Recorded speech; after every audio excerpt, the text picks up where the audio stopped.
Darius Acuff might have the best handle in the 2026 draft class, and as he heads to Arkansas, he's looking to claim the title of the best guard in the class as well.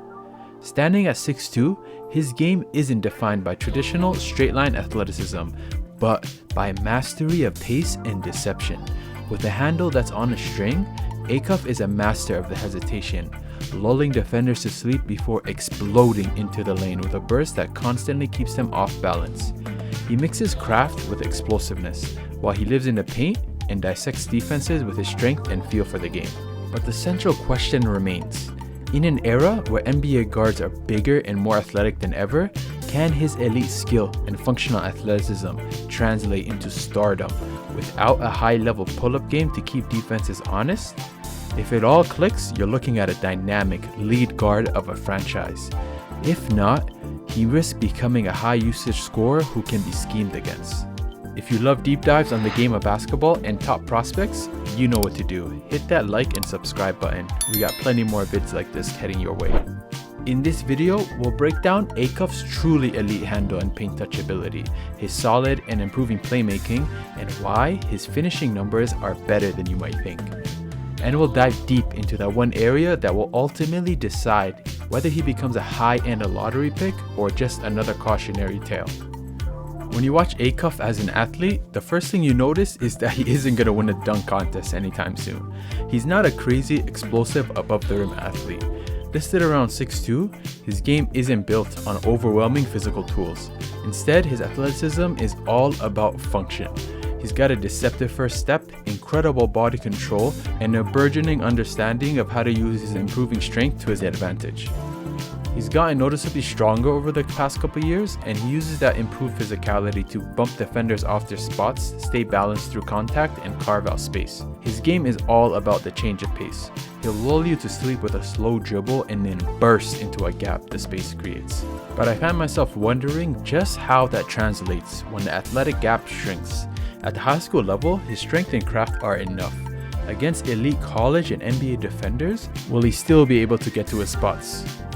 The foundation of Acuff's entire game starts off the dribble. His handle is truly special. He has a deep bag of moves, hesitations, crossovers, in and outs, and he combines them with a masterful change of pace that keeps defenders constantly off balance. He's not just dribbling, he's manipulating the defense. And the whole point of the handle is to get downhill. Acuff is one of the best guards in the country at consistently generating paint touches. He lives in the lane, even when defenses know what's coming. And at IMG, he was constantly doubled, and he still found a way to get there. And once he's in the paint, he's a surprisingly solid finisher for his size. Looking at my data across EYBL and IMG play, he shot a combined 57.1% at the rim on over 500 attempts. And he even shot above 60% in his senior year at IMG.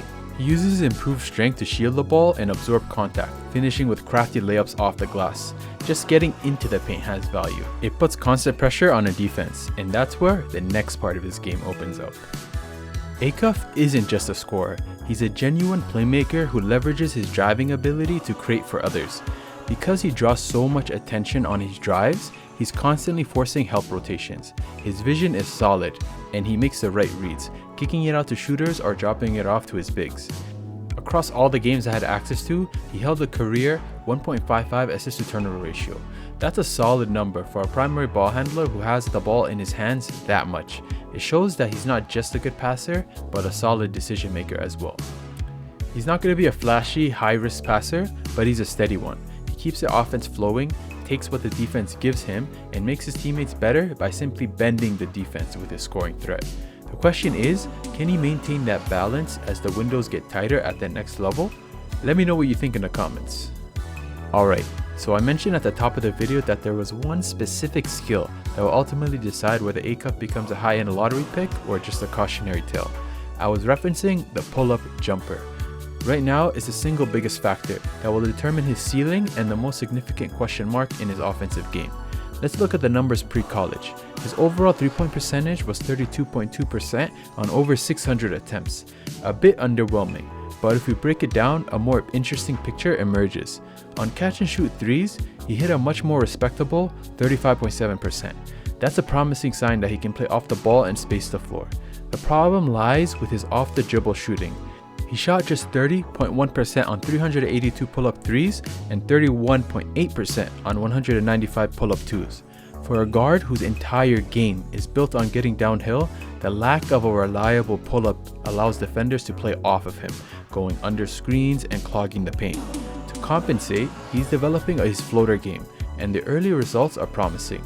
He hit 38.8% on 178 attempts, a clear sign that it's a burgeoning skill he's working on. It's not a consistent weapon just yet, but if he can turn that shot from a promising tool into a reliable weapon, it completely changes the geometry of his drive. For now though, the lack of a truly elite pull-up or floater is the main thing holding him back from being a complete offensive player. Now, let's talk about the defensive end of the floor, which always is a major question for a 6'2 guard. Acuff is no exception. He has okay tools to slide his feet and a frame that can certainly add even more strength, which will be crucial at the next level. However, the film shows real inconsistencies. At IMG, he carried a massive offensive load, and you could often see it impact his effort on defense. There were breakdowns and possessions where he was targeted and didn't put up much of a fight. The question for scouts is, how much of that was due to fatigue being the primary creator on every possession? The key for him moving forward is proving he can be a consistently engaged defender. He doesn't need to become a lockdown stopper. If he can avoid being a constant target in pick and rolls and prove those lapses were more about his offensive burden than a lack of ability, that's a huge win for his draft stock. So, as Acuff heads into his next season, there are 3 key swing factors that will define his future. Number 1, the pull-up game. This is vital for his offensive ceiling. If he can develop a consistent pull-up jumper from mid-range and 3, it completely elevates his offensive game. Defenders would have to respect it, which would open up his driving lanes even more and make him a true 3-level scoring threat.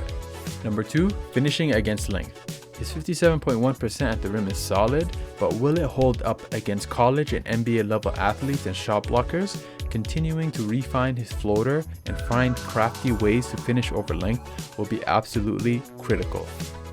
Finally, his defensive contribution.